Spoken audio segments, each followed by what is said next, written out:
নতুন করে মধ্যপ্রাচ্যে উত্তেজনা। ইসরায়েলের হামলায় ইতোমধ্যে ইরানের একাধিক শীর্ষ সামরিক কর্মকর্তা ও পরমাণু বিজ্ঞানী নিহত হয়েছেন। তেহরানে হামলার জবাবে ইরানও ইসরায়েলের পাল্টা হামলা চালাতে পারে এমন আশঙ্কায় ইসরায়েল। যুদ্ধ শঙ্কা থেকেই জেরুজালেমের সুপার শপগুলোয় দ্রুত ফুরিয়ে যাচ্ছে খাদ্য ও পানি। মজুত করার জন্য ইসরায়েলের সাধারণ জনগণ এখন নিত্য প্রয়োজনীয় পণ্য হুমড়ি খেয়ে গিয়েছেন। ইতোমধ্যে সুপার শপগুলো শূন্য হওয়ার পথে, তাই সময়ের আগেই জনমনে খাবার ও পানির হাহাকার দেখা দিচ্ছে।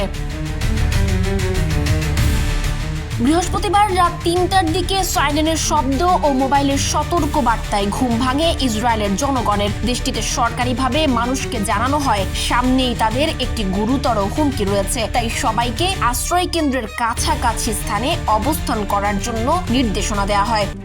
RICL TMX, যুগের পর যুগ স্থাপনা থাকে মজবুত। ইসরায়েলের জরুরি সেবা বিভাগ থেকে জানানো হয়েছে সারা দেশে রক্ত সংগ্রহের কার্যক্রম জোরদার করা হচ্ছে এবং যেসব রোগী বাড়ি ফিরে যাওয়ার মতো কিছুটা সুস্থ তাদেরকে ছেড়ে দিচ্ছে ইসরায়েলের হাসপাতালগুলো। অন্যদিকে পরবর্তী নির্দেশ না দেওয়া পর্যন্ত পশ্চিম তীরে সব ফিলিস্তিনি শহরে লকডাউন ঘোষণা করা হয়েছে।